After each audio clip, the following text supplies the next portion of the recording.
Debt relief cannot be limited to least developed countries. It must be expanded to all developing and middle-income countries that really need it. And these countries must have more time to make their payments. Any comprehensive solution should include engagement with private creditors and credit rating agencies. And international financial institutions must have the resources they need to increase funding to developing and middle-income countries that are highly vulnerable and in debt distress. Third, many African countries have launched successful public health responses to COVID-19. But development financing on the continent is still seriously off track.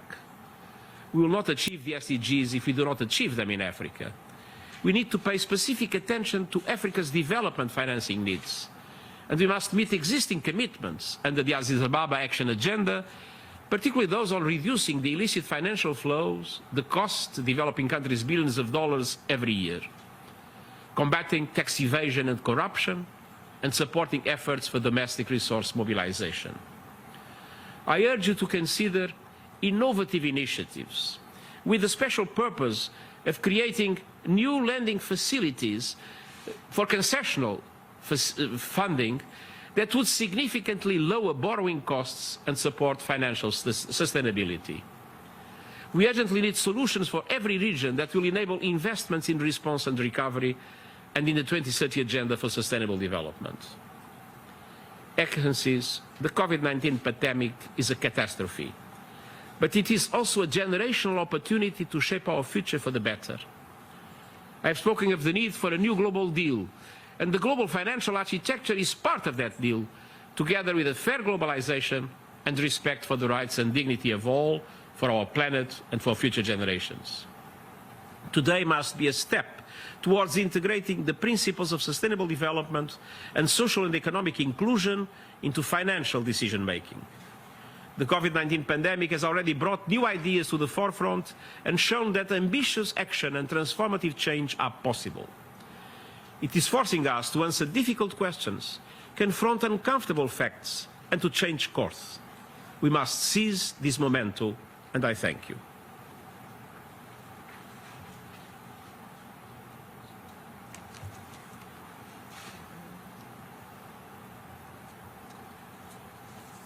Is critical to this global New Deal that we need. And we now have two heads of organizations who are in the vanguard of providing the financial means to achieve that sustainable, inclusive, and equitable development that you talk about. So may we hear the opening remarks now from Kristalina Georgieva, who is the Managing Director of the International Monetary Fund, the IMF. Thank you. Thank you very much. I fully subscribe to what we have heard from Prime Minister Trudeau, Prime Minister Holness, and Secretary General Guterres. We are experiencing the biggest shock since the Second World War. The question is where we are today, where we are headed, and what does it require from each and every one of us. Where we are today. Since May, the picture is less bleak. China and advanced economies are doing in their second quarter better than we expected, and we see some green shoots of recovery of trade and of the world economy. Where is this coming from? First and foremost, from you, from your decisive and synchronized action. Governments and central banks have put a floor under the world economy. They poured $12 trillion of fiscal stimulus. Yes, advanced economies do whatever it takes. Low-income countries are much more constrained. We also saw such a massive injection of liquidity that emerging markets can return to borrow at low costs. And we at the IMF, we leaned forward. We have provided close to $100 billion to 81 countries to help them deal with this crisis. We also see steps to control the pandemics. As Prime Minister Trudeau said, we all learned to do this. Wear a mask. And we are hopeful for vaccines, treatment, and more available testing. But we are not out of the woods yet. While there are signs of recovery, it is partial and even uncertain. The situation is particularly grave for low-income countries. They're hit by the pandemic and domestic contractions, by falling exports, by declining remittances, by low commodity prices, and small island economies by collapse of tourism. And yes, this crisis can put in reverse what we have achieved in the last decades to reach the SDGs and to bring poverty down, unless we act. And I want to focus on the mandate we embrace at the fund wholeheartedly for action. First, paramount to sustain support for people and businesses until durable exit from pandemic is achieved everywhere. For low-income countries and emerging markets with weaker fundamentals, this can only be done with international support. And at the fund, we have tripled our concessional resources. We ought to do more. We have asked countries with strong position to allow us to use their SDRs to help countries in need. Some have already done it, Canada included. Thank you. And I urge others to do the same. Second, as we have heard from Antonio Guterres, we have to zero in on high and growing debt levels. I welcome the debt service suspension initiative, like Prime Minister Trudeau and others. I urge the G20 to extend it. This will provide up to $12 billion of much-needed relief to participating countries. But we have to go beyond the DSSI. For a number of countries, low income and also some emerging markets, unsustainable debt levels are such that they would require debt restructuring. And we are keen to work with all parties, the creditors, the debtors, public creditors, private creditors, so we can have an orderly restructuring in place. We prioritize supporting countries' efforts to have sound debt management and debt transparency, crucially important. And of course, we have to look into the future. And I'm actually on the view that we should talk about building forward better. Build the economy of the future, not replicate the economy of yesterday. And we at the fund are working with our membership so we can have a greener, smarter, more equitable economy for all. Thank you. Thank you so much indeed, Kristalina Georgieva from the IMF. You mentioned the tools in the kit in responding to the pandemic, the debt restructuring, the debt relief, the special drawing rights. You've issued a real rallying cry of how the less developed countries can be assisted by those that are more developed. Well, also the role of the World Bank is critical in this endeavour. So may I please invite to the floor now David Malpass, President of the World Bank Group. Thank you. Thank you very much. Prime Ministers, Secretary General Guterres, Managing Director Georgieva, and Excellencies, I'm very pleased to be here today and see you all again in the discussion of development finance. After months of meetings, I understand that your working groups are finalizing a menu. I'd like to update you on the World Bank's development finance actions during this part of the pandemic.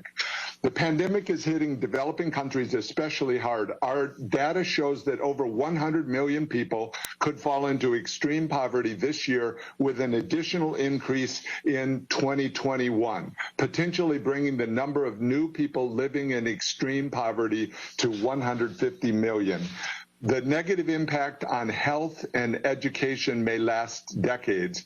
80 million children are missing out on essential vaccinations, and over 1 billion children are still out of school. The World Bank's 2020 Human Capital Index and report shows that the poorest communities are the hardest hit. Our first goal in the COVID response was for the World Bank to take broad, fast action early and to provide large net positive flows to the world's poorest countries. We put in place emergency COVID support programs in 111 countries, and we're making good progress toward the announced 15-month target of $160 billion in surge financing, much of it to IDA countries and to private sectors through IFC's trade finance and working capital support programs. For many of the poorest countries, unsustainable levels of public debt have become an enormous obstacle to development. Debt service crowds out the spending needed to tackle the pandemic's human tragedy, and the overhang from the stock of debt blocks new investment. Together with the IMF, we're making progress on debt transparency and relief. Our debt service suspension initiative has opened some fiscal space for participants, but the relief so far is too shallow to provide light at the end of the debt tunnel. Commercial creditors are not participating in the moratorium, draining the financing provided by multilateral institutions. Also, some major official bilateral creditors are not fully participating. This causes a further drain in resources. An added impediment is the lack of transparency in major contracts. We're working to extend and broaden the debt moratorium and lay the foundations for debt reduction, and would welcome the UN's vocal support for full participation by all official bilateral creditors, including national policy banks. Vaccinations will be a critical step in the recovery process. We're working to expand our fast-track COVID programs to include financing for the purchase and distribution of vaccines. Using grants, credits, and concessional funding, we will help prepare early to finance low and middle-income countries that don't have access. In addition to our own sizable resources for countries, our COVID response programs are readily expandable through co-financing, and we invite your participation. The goal is to alter the course of the pandemic and help set countries on a path toward a more resilient recovery that builds new livelihoods. Countries will need to prepare for a different economy post-COVID by allowing capital, labor, skills, and innovation to move into new businesses and sectors. At the upcoming virtual World Bank IMF annual meetings, we will have a chance to discuss all these issues, including human capital, climate, digital development, and additional steps on debt reduction. If we take action early with the large creative programs and sources of financing I've described, we can help countries, as Kristalina puts it, build back better and stronger, build forward better and stronger, a greener, smarter, and more equitable economy. And I look forward to working with each of you on these important tasks. Thank you. Thank you so much indeed, David Malpass. So I see you and Kristalina are coming up together with a new slogan, build forward better. So let's see how that goes down at the United Nations. Thank you so much indeed, President of the World Bank Group there, for reminding us that what started off as a health crisis also became an economic crisis and is now a humanitarian crisis and is threatening to plunge millions and millions more into poverty.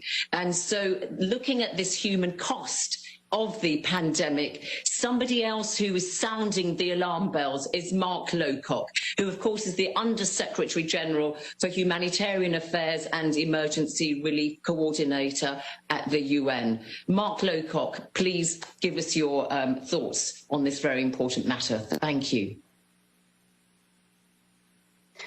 Zainab, thank you very much indeed. Excellencies, it has been a year of unpleasant surprises. The virus itself, of course, caught us by surprise. Many have been surprised by the severity of the global recession it's caused.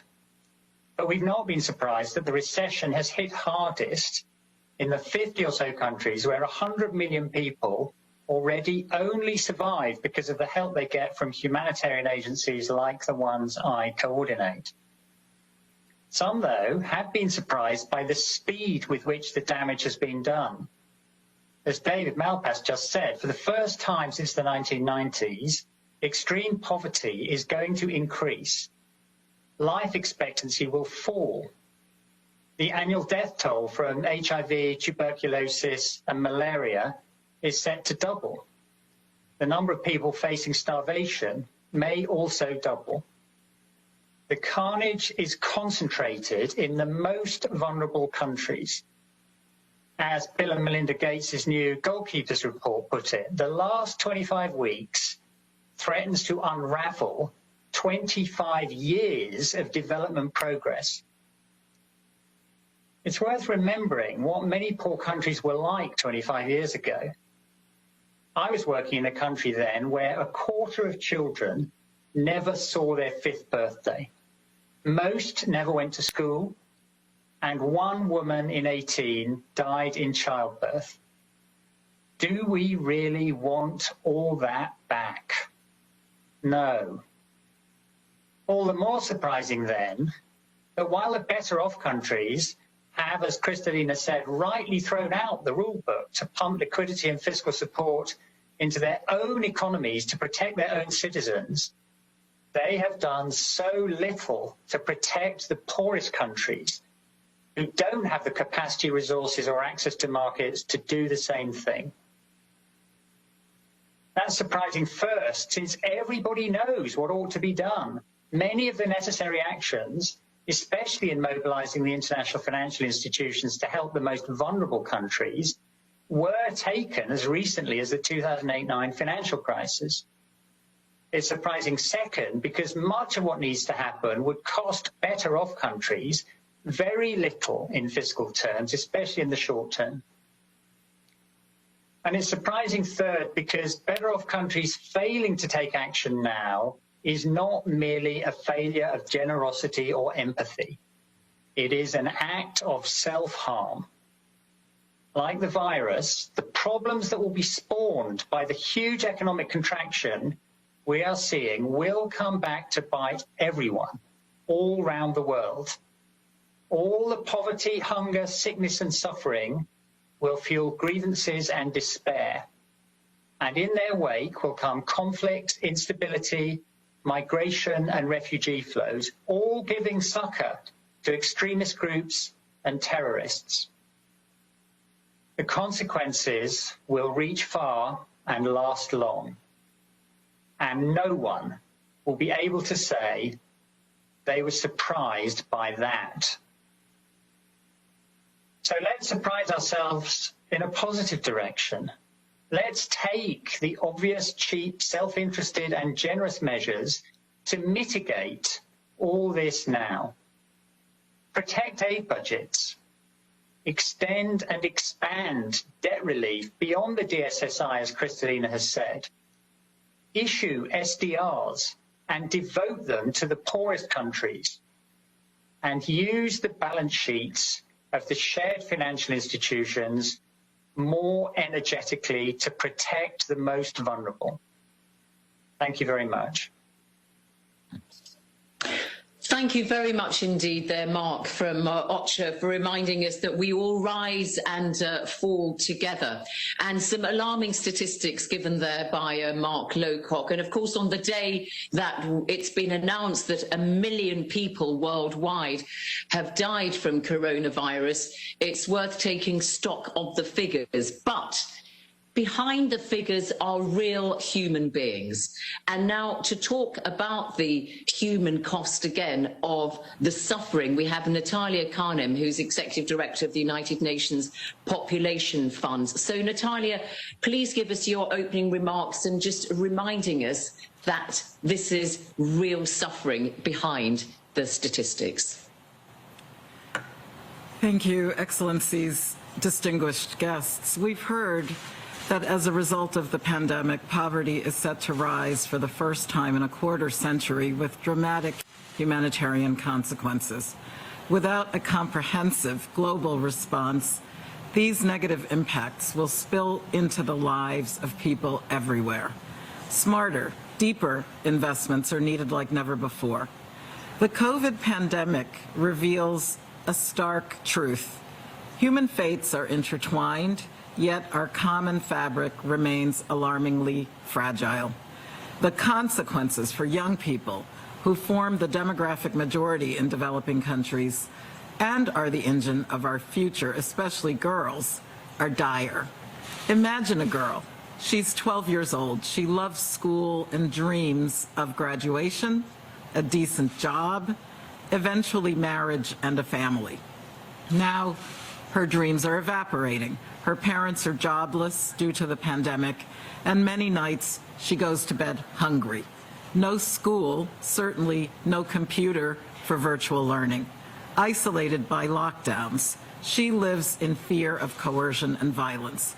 She doesn't yet suspect that she might never return to school because in a few months she will be married off to lessen the burden at home, a year from now pregnant and caught in a merciless poverty trap that will jeopardize her health and hinder her productivity for the rest of her life and that of her children onward across generations. Society is poorer for it, global development threatened because of it. And just like COVID-19, the devastating ripple effects of crushing poverty don't stop at that girl's doorstep, nor at her country's border. Massive global investment is urgently needed to keep young people from the jaws of grinding poverty, from anger and alienation that gnaw at social bonds, and from lost potential that costs us all. This is a wake-up call. Additional investments in health, education, and development would save millions of lives, would provide women and girls the services they need, and yield economic benefits worth more than 10 times their costs. But if these investments don't occur now, the danger is future economic growth will wither. The opportunity for recovering better will be missed. Humanity is fighting to sustain the gains we achieved painstakingly over decades. That girl struggling for a viable future does not want perpetual dependency. She needs your leadership now more than ever, and we urge you to transform the rhetoric of resilience into reality. This means women at the table and accountable leadership to ensure that financing flows in the right directions. The first 5 years of the Sustainable Development Goals point the way forward, and the world needs that additional financing captured in these policy options before you for critical health, nutrition, education, and other essential services.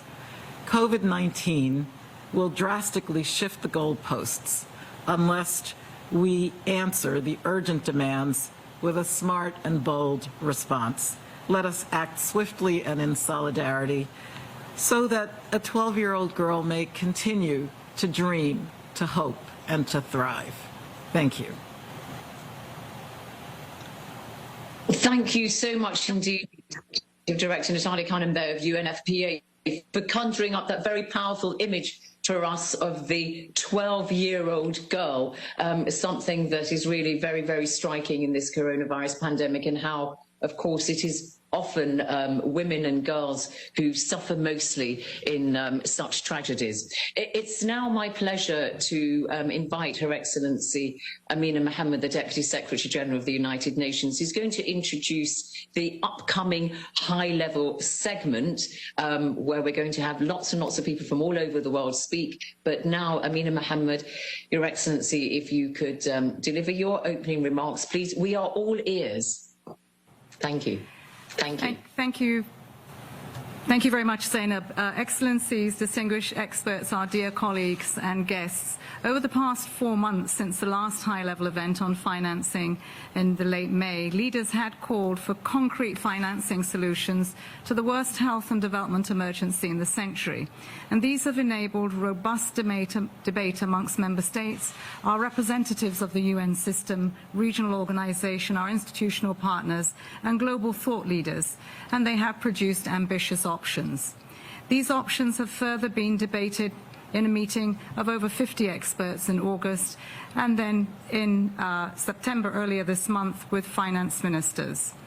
We've heard from all speakers today that the pandemic is still with us, and just how much conditions have deteriorated over the past few months, from a likely drop in global growth of more than 5% and nearly 500 million jobs lost, to near doubling the number of people facing starvation, a decline in life expectancy, and the heightened risk of instability, conflict and refugee flows, and of course a massive loss of opportunity for women and girls. We've also heard from the World Bank and the IMF the spending that is being done at the country level. And in hearing from President Malpass, we've seen that it's too slow, too shallow, he said. But we also need to address the crisis now, and they are available for co-financing. Today, we are here to extend solidarity, not only to the most vulnerable who are in crisis, but also to the middle-income countries that are falling into crisis because of the absence of urgent action. The policy options before you can address liquidity shortages, avert a potential debt crisis, maintain jobs, and stop leakages from economies through illicit financial flows. But more than this, they can ensure that the recovery from the pandemic paves the way for an inclusive, sustainable, and resilient future, based on the ambition of our 2030 agenda and the Paris Agreement. Excellencies, allow me to highlight 6 short and medium-term policy options that have come out of the debate that we've had. The first is that ensuring the country's finances stay liquid through a general allocation of the IMF fund of special drawing rights and a voluntary redistribution of existing special drawing rights to developing and vulnerable countries, including middle-income countries. This is underscoring, of course, the call that we've heard from Kristalina Georgieva for some of our rich countries, like Canada, to make available their SDRs. And as she says, this helps us build forward an economy that is, of course, greener, smarter, and more equitable. The second is to create time for debt payments by extending the DSSI initiative till at least the end of 2021 and expanding its scope to cover all vulnerable countries, especially in Africa. The third, addressing the debt overhang by including all official bilateral and private sector creditors and engaging credit rating agencies in a dialogue on debt sustainability frameworks. The fourth, enhancing targeted funding to alleviate COVID-19, either by expanding existing funds and facilities or creating new funds, such as the FACE and the LSF. Fifth, clamp down on corruption and crime.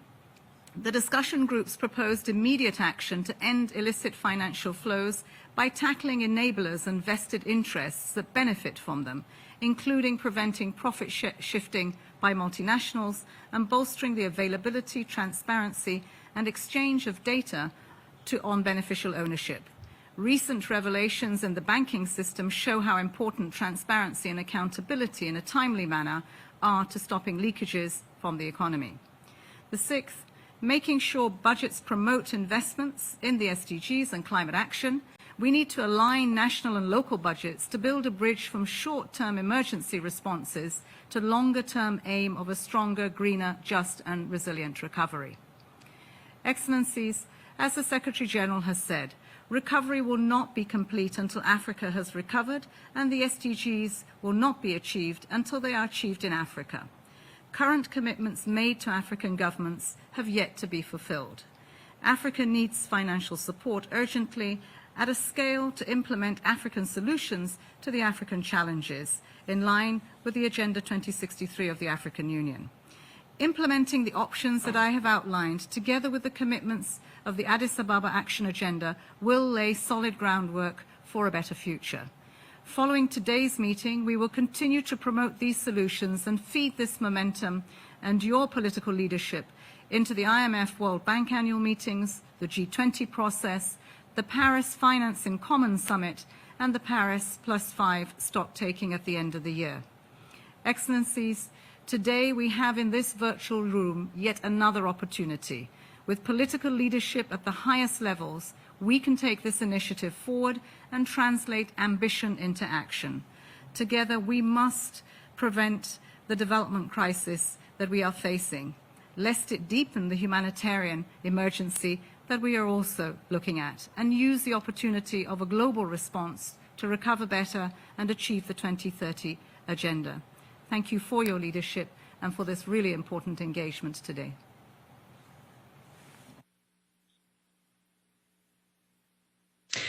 Deputy Secretary General Amina Mohammed, thank you very much for your remarks. So, distinguished state and government, excellencies, gentlemen, we are now going to move to the high-level segment of this meeting on financing for development in the era of COVID-19 and beyond. So we're going to hear from heads of state and government from all over the world, across all continents, on how we can address this, the worst economic crisis for the world in a century. What are the needs of their countries? What are the kind of bold measures and policies which will help address their challenges and problems, and what role they would like the United Nations to play in supporting this recovery? So the order of the statements that we're going to hear from the heads of state and government and high-level officials is in accordance with the list of speakers for this segment. I want to remind very respectfully, but very firmly, because I have an iron fist in a velvet glove, that this segment is only 3 minutes per participant, because we have so many of you who want to speak, and I really, really beg your making sure that you really do adhere to that 3 minutes, and speak moderately also, so that the interpreters can do their job as best they can. And to assist you in the timekeeping, you will see that there's a timer visible on the virtual platform. So with that admonition out of the way, let me welcome the first speaker in this segment, and it is President Cyril Ramaphosa of South Africa, also chairperson of the African Union. And Amina Mohammed there, Mr. President, reminded us that if Africa fails, then we all fail. So please give us your statement. Thank you. Mr. President, Excellencies, distinguished guests, and ladies and gentlemen, as we begin the task of reconstruction in the wake of the coronavirus pandemic, financing for development becomes all the more critical. The overarching principle of Agenda 2030 and the Sustainable Development Goals is that we leave no country behind, and that those furthest behind receive our full support. The pandemic has set back the SDG process, and we now require additional financial resources to enable developing economies to respond effectively, not just to the pandemic, but to recover and to rebuild.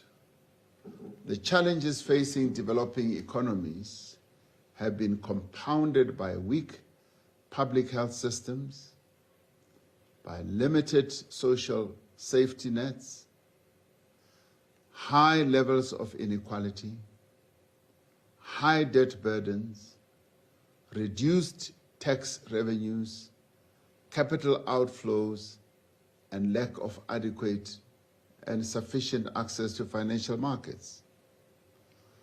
For Africa, financing remains crucial.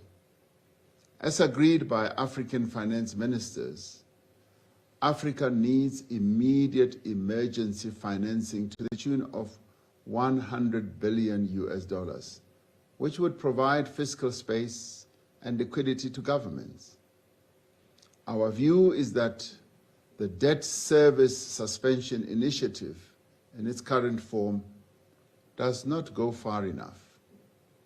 South Africa supports extending the initiative and, in certain circumstances, considering the cancellation of debt. We further welcome the focused attention that is being given to illicit financial flows, which pose a serious threat to the development trajectory and economic stability of many African countries. Developed economies must not renege on their commitments to support developing economies in the climate change adaptation and mitigation efforts. Means of implementation support must be dramatically scaled up to countries in need to enable them to meet their obligations under the Paris Agreement. The pandemic has vastly reduced the fiscal space of countries to meet their commitments to support development. But policy options going forward should not replace agreed multilateral outcomes, as reflected in, amongst others, the Addis Ababa Action Agenda on financing for development. It is our hope that this platform will be used to accelerate the financing of the SDGs by the international community while recognizing the different levels of development of countries. Working together, it is within our means to eradicate poverty and inequality and to achieve greater economic and social justice, as well as to conserve our natural world for future generations. I thank you. Thank you very much indeed, President Ramaphosa, current chair of the African Union, for your opening remarks there, the President of South Africa. We're now speaking on behalf of the least developed countries. We have His Excellency President Lazarus McCarthy Chakwera, President and Minister of Defence of Malawi. Thank you very much indeed, Mr. President. Right Honourable Prime Ministers of Canada and Jamaica, Your Excellency, Secretary General of the United Nations, Your Excellencies, I have the honor of addressing you on behalf of the least developed countries, LDCs. The world is facing a turbulent time amid COVID-19 pandemic. Though the pandemic is indiscriminate, its impact is different. Some advanced countries with strong fiscal space and robust resilience capacity are managing the crisis relatively well. In LDCs, the impacts have manifested in the disproportionate attainment of SDGs. Prior to COVID-19, the progress on SDGs was already slowing down. I therefore call for the full implementation of the LDC statement on COVID-19, which has been issued as an official document of the United Nations. We further call for a global stimulus package for LDCs in order to save our economies and societies from collapse. We need support for social protection systems and employment generation. We call upon development partners to fulfill their official development assistance commitments to LDCs by doubling the assistance. We commend the G20, the IMF, and the World Bank for the debt relief initiatives. However, these are not enough for LDCs. As the crisis unfolds, more LDCs are likely to default. We therefore call for a new global debt relief initiative for LDCs, drawing lessons from the previous heavily indebted poor countries initiative. All development assistance to LDCs needs to be grant-based to avoid further debt escalation. I reiterate the call for a special allocation of $50 billion special drawing rights, SDRs, enacting a voluntary redistribution of unused SDRs in favor of LDCs. On our part as LDCs, we must work hard and work smart in collaboration with our development partners to address climate change. We need to identify measures to expand fiscal space and foster their domestic resource mobilization by preventing illicit financial flows, base erosion and profit shifting, and facilitating contributions to the digital economy during the emergency and beyond. As we are preparing for the 5th UN Conference on LDCs to be held in 2022, we count on your support. I thank you for your attention. Thank you very much indeed, President Chakwera there of Malawi, speaking on behalf of the least developed countries. We're now speaking on behalf of the landlocked least developed countries. We have the Prime Minister of Nepal, KP Sharma Oli. So please, Mr. Prime Minister, if we could hear your remarks, please. Right Honourable Prime Ministers of Canada and Jamaica, Mr. Secretary General, Excellencies, ladies and gentlemen. On behalf of the group of 32 landlocked developing countries, LDCs, I commend the governments of Canada and Jamaica, as well as the United Nations Secretary General, for convening this high-level meeting. We welcome the timely initiative for coordinated and multilateral efforts on financing for development in the era of COVID-19 and beyond, launched on 28th May 2020. The COVID-19 pandemic has put public health systems and our economies under stress. It has severely impacted people's lives and livelihoods.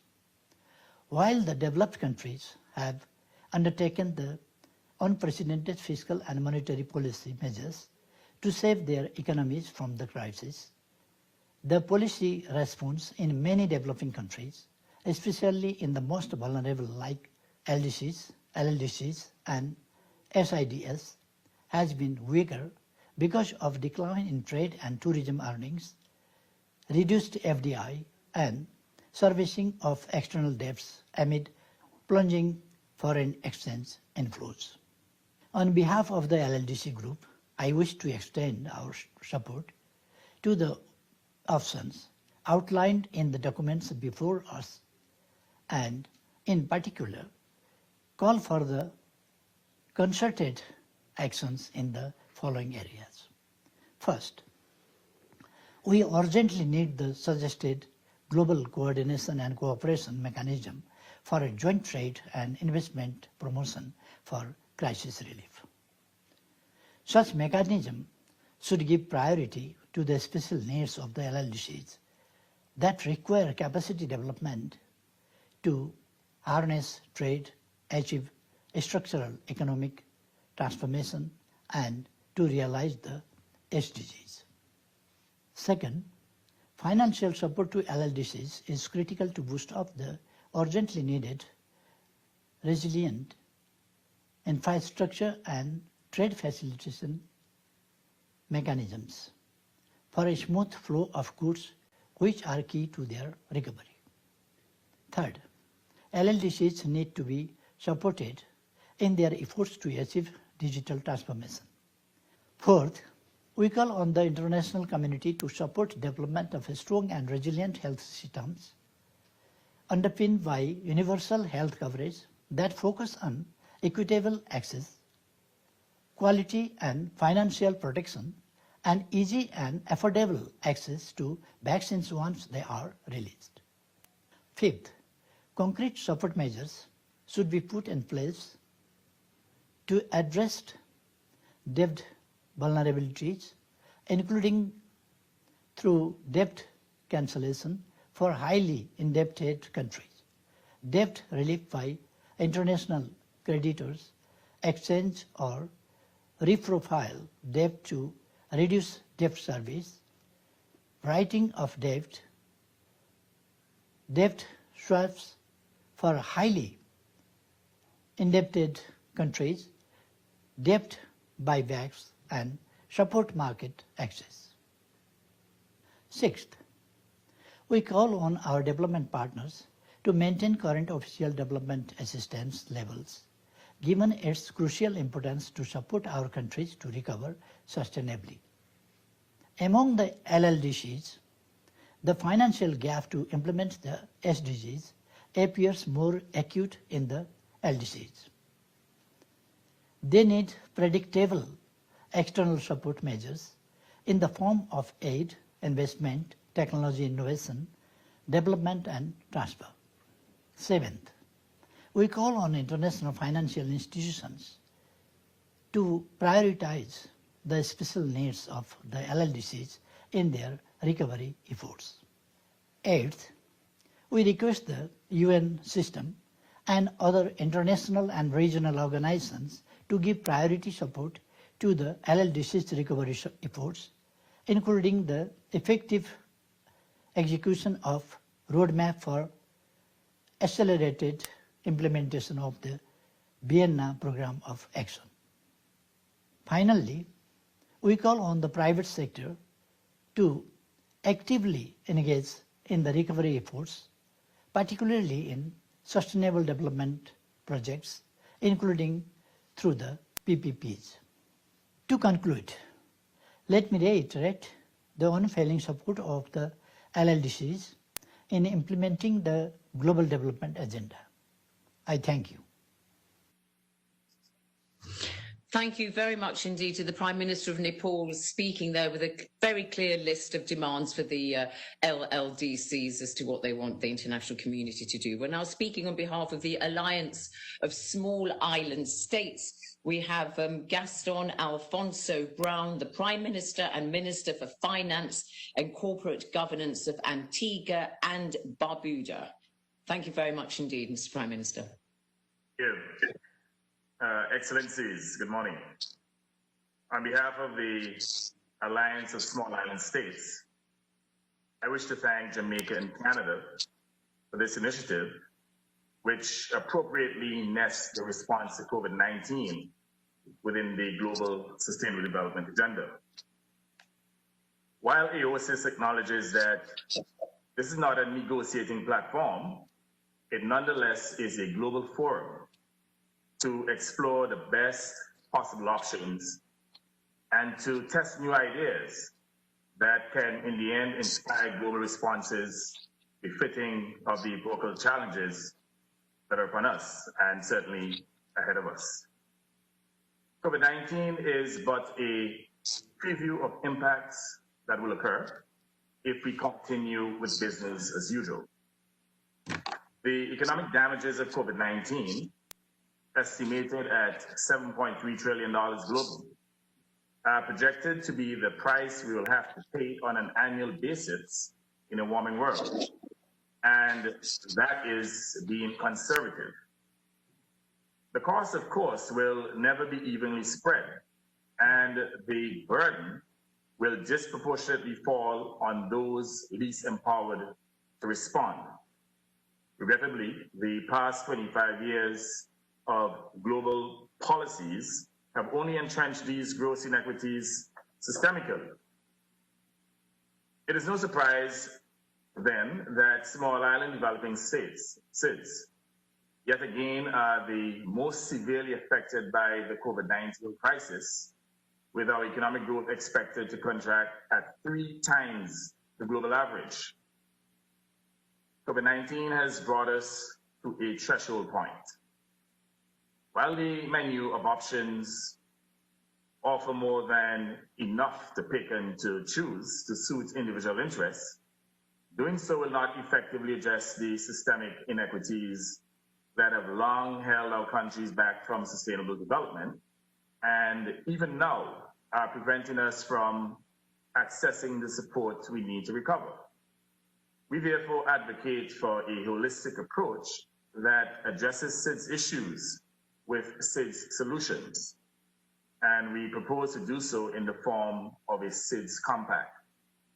The SIDS compact is premised on the special case of SIDS, and therefore requires a dynamic approach to addressing our recognized vulnerabilities as a cross-cutting systemic issue.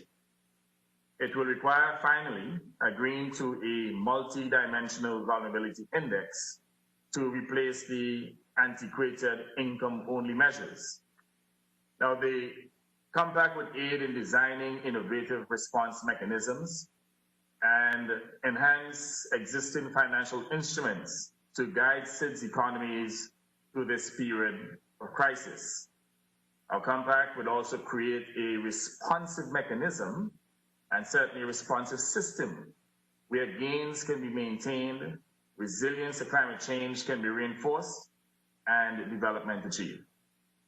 It would include a number of short and long-term measures, such as, and to start with the short-term ones, expanding the scope of the DSSI, debt moratoriums, enabling favorable trade conditions for SIDS, and establishing a resilience fund. Medium-term strategies include reducing external debt to a sustainable level in the medium term through a multilateral debt workout mechanism, and ensuring financial inclusion by addressing challenges of de-risking. We also propose midterm to long-term interventions, which will include devising a toolkit of innovative financial instruments, such as debt swap mechanisms and state contingent debt instruments.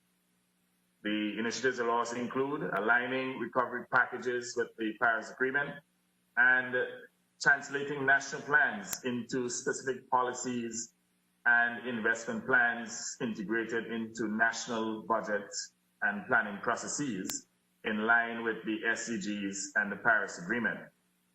Finally, for these responses to take full effect, we will need an ecosystem of support involving bilateral, multilateral, and private creditors, as well as the G7 and the G20, driving forward the SIDS Compact. The options set forth now will be definitive of our people's future. And I'll say that without immediate action to address debt and long-term efforts to mitigate the effects of climate change, sustainability itself will not be realized by SIDS. That is an outcome which cannot be acceptable. We envision a bright future for all. Thank you, Madam Chair Lady. Thank you very much indeed, Mr. Prime Minister. And so more generous with the time with those speakers who are speaking on behalf of a group of nations. But now I would like to ask those who are speaking on behalf of their own nations to really keep their comments as much as possible within the 3 minutes. So now could I please invite to the floor the President of the Council of Ministers in Italy, Giuseppe Conte. Thank you. Mr. Secretary General, Excellencies, dear friends, over the last months, we have undertaken unprecedented political and financial actions to address immediate, short, medium, and long-term challenges posed by the pandemic. However, we are conscious that there is still a vast amount of efforts to scale up. We need to look beyond the immediate emergency and focus our global action on fostering an inclusive, sustainable and resilient recovery.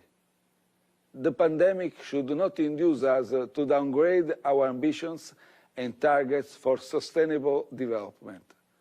On the contrary, it must push us to double our efforts to design a more sustainable world. To this end, we should exploit the concrete policy options outlined in the context of the initiative we promote today, such as identifying effective solutions tailored to countries' needs and combine actions for debt reduction and sustainable development in low-income countries. Since the outset, Italy has called and acted for a global, coordinated, multidimensional response to the pandemic. together with the European Union, we have contributed to mobilize more than 40 billion euro in aid and support for the most vulnerable countries. Italy, as the next G20 presidency and partner of the United Kingdom for COP26, is fully committed to build, facilitate and promote multilateral efforts towards a greener, more equitable and healthier world. And in this spirit, we will focus on three key dimensions of the 2030 Agenda and the Paris Agreement: people, planet, prosperity. Inclusive and people-centered policies, the protection of the environment and the leveraging of a digital revolution will be among the highlights of our agenda. Global health will be also at the center of a global summit that Italy will host during our G20 presidency in 2021, together, of course, with the European Commission.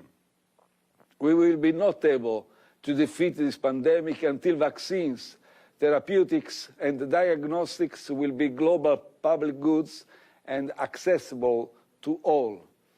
In this perspective, we must continue supporting key mechanisms such as the accelerator, and this is the moment to lead the way from fragility towards a new beginning. It's now time to act together and build back better. Italy stands ready to take up this challenge. Thank you.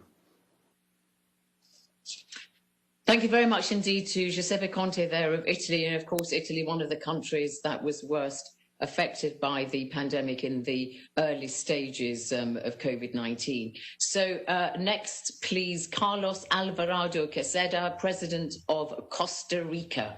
Please, your comments, Mr. President. Excellencies, protocol observed. I want to fully subscribe the words of Mr. Mark Loco from OCHA. A global response is the only response that's going to help us today. If there is not a global response, we'll see issues such as migrations, terrorism, political stability put to stress, the SDGs agenda and the climate crisis agenda put aside, given the size of the problem we're facing. So we need to act globally. And what does it mean to act globally? You've seen how the recovery so far, it's been greater in China, in Europe, in the United States, in all those countries and regions with the sufficient funds to have a holistic response, not only in the sanitary, but on employment, on helping the firms, and on helping the whole of their community. But the response have not been the same in the poor countries and in the emerging economies. And that is providing lots of inequality throughout the world. And that's going to harm us all as a global community. What is it that we need now then? We need somehow a global Marshall Plan to build back better or to build forward better, as Kristalina Georgieva said. I'm first-hand witness of how financial institutions are currently doing their best to support poor and emerging countries, and I commend that. But that being said, that it's still not enough, and we need to take this to the next level, given the pressing situation the world is living. That's why this Marshall Global Plan we are proposing is called FACE. It's the fund to alleviate COVID economics. And we're putting this together because we're requesting from the greater economies to provide part of their GDP to build up this fund to support the emerging economies.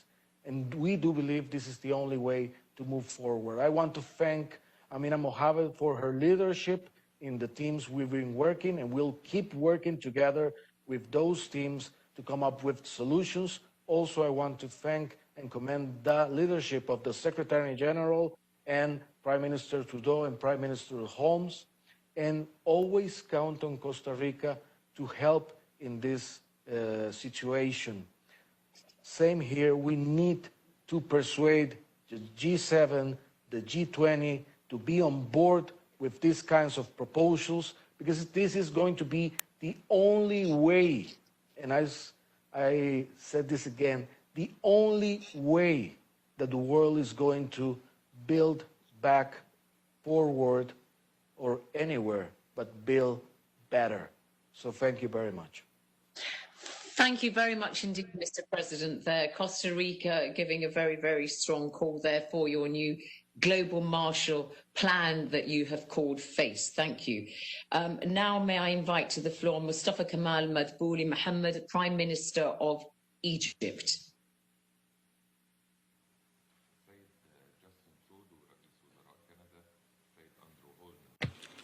I thank Mr. Justin Trudeau, Prime Minister of Canada, and Mr. Holness, Prime Minister of Jamaica, and the Secretary General of the United Nations, ladies and gentlemen, heads of state and government. I would like to convey our appreciation to the Prime Ministers of Canada and Jamaica and to the Secretary General of the United Nations for this initiative to look at the adverse impacts of the COVID-19 pandemic and its impact on achieving the SDGs under the 2030 agenda. We appreciate the efforts that have been made by states and international organizations as well as experts in the 6 discussion groups in a bid to come up with recommendations to promote the various capacities of states and to extricate everyone from this critical phase facing the world today because of this crisis.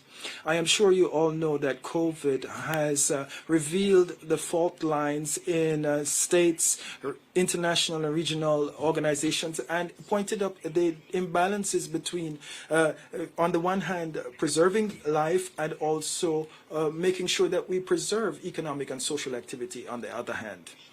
So based on that, Egypt supports the debt alleviation efforts for developing countries, especially African states, to facilitate conditions for concessional lending from international and regional organizations to ensure that states that need it do receive concessional lending, and so that we can encourage investment flows to these countries and help them to continue their international trade because of their importance and the importance of their development efforts. We support international efforts to reduce remittance expenses. Ladies and gentlemen, COVID-19 has brought an even heavier burden on governments and states in a bid to, as they need to provide more resources to tackle this when resources are at their lowest and revenues low. This is therefore a priority for us to redefine the structure and to cooperate with our development partners at the local, regional, and international level. And we must also try to diversify financing sources and come up with innovative mechanisms to finance growth, green bonds, come up with new sovereign wealth funds, and also support debt alleviation initiatives and also expand debt swap facilities, that is to say, debt for investment swap. This crisis has had serious impacts on employment, informal employment in particular.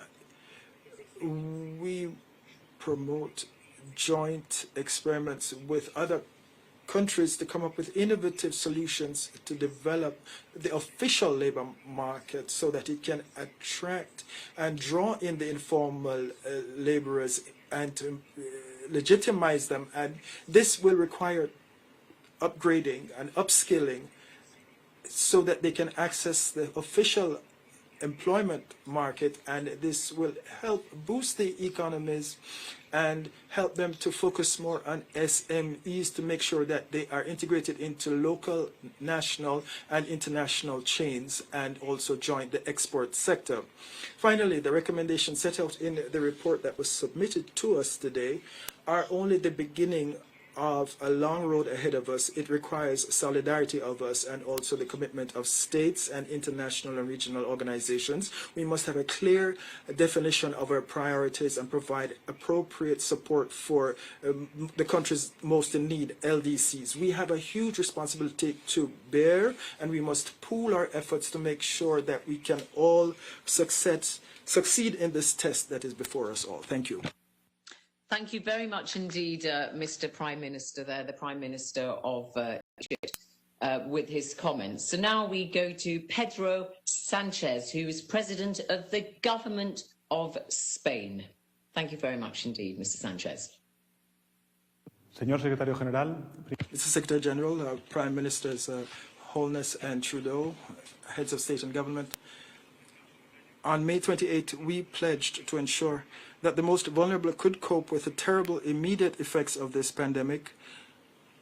And we also pledged to avoid the reverting decades of progress in development efforts. We recognize that it is in our hands that no one is left behind in this crisis. And we agreed that financing for development is the key to success in this endeavor.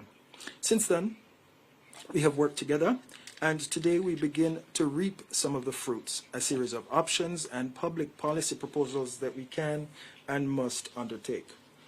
I wish to refer to some of them, which I think are very important. First, we must ensure the extension of the G20 Debt Service Suspension Initiative, DSSI, until the end of 2021, but we must be even more ambitious. I suggest that we launch a coordinated global initiative to swap debt for climate action and human development, including both public and private debt. A measure that would make it possible to finance the health and social protection systems in response to the pandemic, but which in turn would give a decisive boost to the ecological transition. On the other hand, we must also pay attention to middle-income countries, including those in Latin America and the Caribbean, and commit ourselves to fully incorporate them in the response to global debt management. Second, the private sector needs to be fully involved in the response. Each investment, each company, each value chain must be a transmitter of inclusion, decent employment, and sustainability. And to do this, we need universal standards and certification systems for the alignment of investment and businesses with the SDGs. I propose a joint commitment to have these harmonized standards within 2 years. And in addition, an ambitious goal that by 2025, all companies and investment funds contribute positively to the achievement of the Sustainable Development Goals. Third,